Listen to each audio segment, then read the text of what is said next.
दोस्तों कहते हैं कि जब धुआं उठता है तो आग कहीं ना कहीं जरूर लगी होती है। अब देखिए ना, ये क्या महज एक संयोग है कि एक तरफ तेलुगु मीडिया में इस बात पे चर्चा होने लगी है कि अगले प्रधानमंत्री के तौर पर चंद्रबाबू नायडू को देखा जा सकता है, तो दूसरी तरफ कांग्रेस अपने मेन सोशल मीडिया अकाउंट से, अपने ट्विटर हैंडल से, जो अब एक्स हो गया है, उससे एक पोस्टर जारी करती है। उस पोस्टर में एक बड़ा संकेत, और वोट अधिकार यात्रा के आखिरी दिन मल्लिकार्जुन खड़गे भी 6 महीने की एक टाइमलाइन दे देते हैं। और इन सब के दरमियान दरअसल चंद्रबाबू नायडू की सीक्रेट मीटिंग्स को लेकर खबरें सामने आने लगती हैं। और मौका देखिए, नजाकत देखिए मौके की, कि 9 सितंबर की तारीख सामने है और फिर बिहार का चुनाव भी। और इन सब के दरमियान समीकरण यह भी कि प्रधानमंत्री नरेंद्र मोदी को रोना धोना पड़ रहा है। आज कुछ ऐसी कॉन्क्रीट खबरें हैं, कुछ ऐसी कॉन्क्रीट जानकारियां हैं जिनका विश्लेषण करने के बाद यह बात अच्छे तरीके से किसी भी सामान्य व्यक्ति के समझ में आ जाएंगी कि वाकई में मोदी जी की कुर्सी खतरे में पड़ गई है। नमस्कार, मैं स्वप्निल और आप मुद्दा देख रहे हैं। दोस्तों, आगे बढ़े उससे पहले एक छोटी सी अपील है, और ये अपील दरअसल हमारी मजबूरी भी। वैसे भी आज की तारीख में सत्ता से सवाल करने वाली बेबाक आवाजों को किस दौर से गुजरना पड़ रहा है, ये आपसे छिपी हुई बात नहीं है। मुद्दा भी आज की तारीख में अपने डे टू डे ऑपरेशंस में काफी मुश्किलों का सामना कर रहा है, क्योंकि एक तरफ हमारे मेन बैंक अकाउंट बीते कई महीनों से फ्रीज चल रहे हैं, तो दूसरी तरफ हमारे पुराने चैनल को, 2.5 साल पुराने चैनल को हमसे 2 महीने पहले छीन लिया गया, यूट्यूब से परमानेंटली डिलीट कर दिया गया। लेकिन हम रुके नहीं, डरे नहीं, झुके नहीं।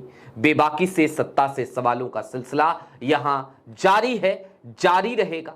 आप यदि चाहें तो आज की तारीख में जब मुद्दा एक आर्थिक संकट से गुजर रहा है, छोटी छोटी मदद जरूर कीजिएगा। आपके स्क्रीन पर क्यूआर कोड है, नीचे यूपीआई का नंबर भी। अब दोस्तों आगे बढ़ते हैं और एक एक करके कुछ चीजें आपको दिखाना चाहते हैं।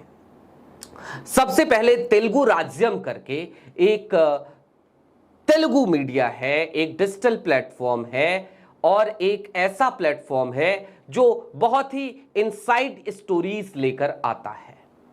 उस पर एक कार्यक्रम चला, और उस कार्यक्रम में इस बात पर दावा किया गया कि चंद्रबाबू नायडू अब दिल्ली की तरफ कूच करने को तैयार हैं, और फिर बहुत सारी बातें निकलकर सामने आई जो तेलुगु मीडिया में अलग अलग जगहों पे छपने लगी। अब क्या है वो बातें? दोस्तों, हमने आपको बहुत पहले बताया था कि नारा लोकेश, यानी कि जो चंद्रबाबू नायडू के बेटे हैं, अब चंद्रबाबू नायडू अपने जीवन काल में ठीक उसी तरीके से जैसे कि मुलायम सिंह यादव ने किया था, अपने जीवन काल में सत्ता ट्रांसफर कर देना चाहते हैं नारा लोकेश को। कोई भी समझदार राजनेता यही करता है, मुलायम सिंह यादव ने भी किया, चंद्रबाबू नायडू भी यही चाहते हैं कि वो अपने, और आज की तारीख में जब बहुत ही इजीली वो ये काम कर सकते हैं, तब वो नारा लोकेश को आंध्र प्रदेश का मुख्यमंत्री बनाते हैं। लेकिन इस बात को एनडीए के लोग, और मैं जब एनडीए कहूं तो एनडीए के उनके साथियों से मेरा मतलब सिर्फ मोदी और शाह, सिर्फ उस जोड़ी को लेकर है, गुजरात लॉबी को लेकर। नायडू ये बात भी जानते हैं कि गुजरात लॉबी के रहते ये काम नहीं हो पाएगा, और गुजरात लॉबी दरअसल इस चीज में कंफर्टेबल नहीं होगी, क्योंकि चंद्रबाबू नायडू कुर्सी पर हैं तो बहुत सारे भ्रष्टाचार के आरोप हैं, बहुत सारी फाइलें हैं, और उसके आधार पर नायडू के ऊपर शिकंजा कसना उनके लिए आसान है। लेकिन यदि नारा लोकेश मुख्यमंत्री बन जाते हैं, एक ऐसा चेहरा, राइजिंग चेहरा, और उतनी फाइलें नहीं हैं उनके खिलाफ, तो जाहिर सी बात है मोदी जी और शाह साहब के हाथ से एक बड़ा हथियार छिन जाएगा, वो कंट्रोल नहीं कर पाएंगे, पहली चीज। लेकिन दूसरी तरफ नायडू विदेश जाते हैं तो सीक्रेट मीटिंग्स होती हैं और लोग बता रहे हैं कि राहुल के खासम खास से ये मुलाकातें हुई। इतना ही नहीं, बात यहीं तक नहीं रुकी। मैं आपको आपकी स्क्रीन पर आज की तारीख में कांग्रेस ने एक पोस्टर जारी किया। वो पोस्टर देखिए, उल्टी गिनती शुरू। अब दोस्तों, कांग्रेस अनायास ही तो ये पोस्टर जारी नहीं कर देगी, उल्टी गिनती शुरू। और उल्टी गिनती शुरू तो किस चीज की उल्टी गिनती शुरू? दोस्तों, आज की तारीख है 3 तारीख, 9 सितंबर की तारीख सामने है।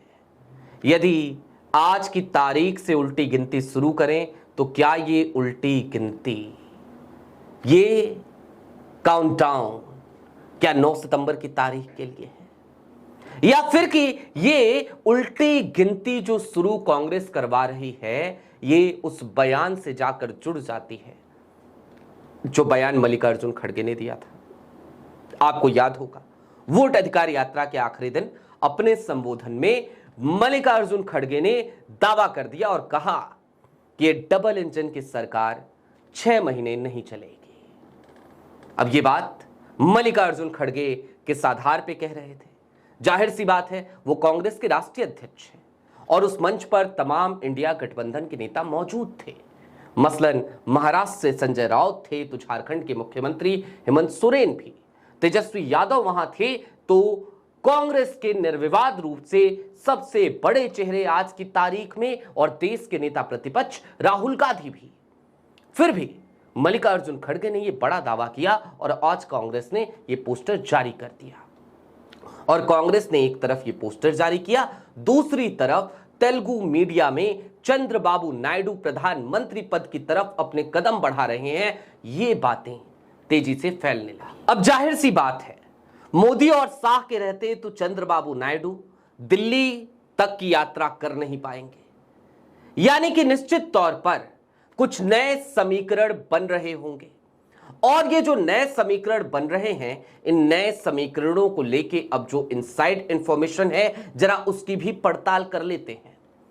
पहली इनसाइड इंफॉर्मेशन तो यही है कि चंद्रबाबू नायडू की 6 महीने पहले या 7 महीने पहले लगभग विदेश यात्रा के दौरान रेवंत रेड्डी से जो मुलाकात हुई थी, उस मुलाकात के बाद ही ये सारी खिचड़ी धीरे धीरे पकती हुई नजर आई है।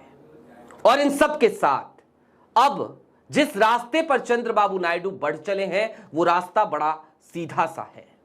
वो रास्ता है, एक तरफ संघ के संपर्क के तमाम वो सांसद जो मोदी और शाह के वर्चस्व को स्वीकार करने को तैयार नहीं, लेकिन वो स्वीकार करने को तैयार हो या फिर कि नहीं हो, वो सीधे बगावत करेंगे, इसकी कोई गुंजाइश नहीं। लिहाजा चंद्रबाबू नायडू ने अब बहुत बारीकी से स्थितियों पर निगाह बनानी शुरू कर दी है और उन्होंने इंडिया गठबंधन को ही टास्क थमा दिया है।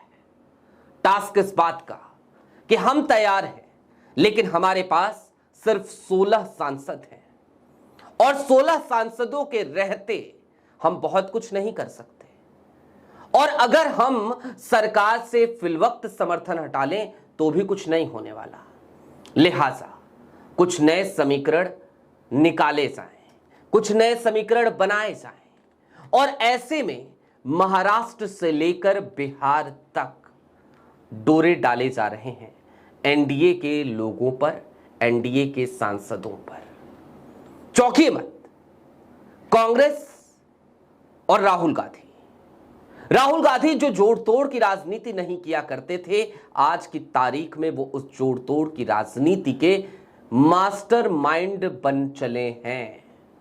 वो चाह रहे हैं अब, और उसके पीछे उनका एक स्वार्थ है, एक ऐसा स्वार्थ जिसमें इस देश का हित छिपा हुआ है। स्वार्थ ये कि कम से कम लोकतंत्र को और ज्यादा नुकसान न पहुंचा दिया जाए, कम से कम संविधान पर और ज्यादा कुठाराघात ना हो जाए। लिहाजा बेहतर है कि नायडू यदि दिल्ली आना चाहते हैं तो उनको दिल्ली तक आने के लिए एक हाईवे मुहैया करा दिया जाए, और वो हाईवे जैसे ही मुहैया कराया जाएगा वैसे ही मोदी और शाह के लिए एक बाईपास खुल जाएगा गुजरात वापसी का। तो कुल मिलाकर आज की तारीख में जो राजनीतिक समीकरण बन और बिगड़ रहे हैं वो समीकरण यही कहानी बयां कर रहे हैं कि दरअसल मोदी जी की कुर्सी पर मंडराता हुआ खतरा हर दिन और ज्यादा बड़ा होता जा रहा है, और तेलुगु मीडिया में जो रिपोर्ट्स छप रही हैं वो भी इस बात की तस्दीक करती हैं। बहरहाल आपकी क्या राय है कमेंट बॉक्स में जरूर बताइएगा। चलते चलते फिर वही अपील, चैनल पे नए हो तो सब्सक्राइब करते हुए जाइएगा, सक्षम हो तो छोटी छोटी मदद मुद्दा की जरूर कीजिएगा। इसके लिए आप स्क्रीन पर दिख रहे QR कोड या फिर के नीचे दिख रहे UPI नंबर का इस्तेमाल कर सकते हैं। शुक्रिया।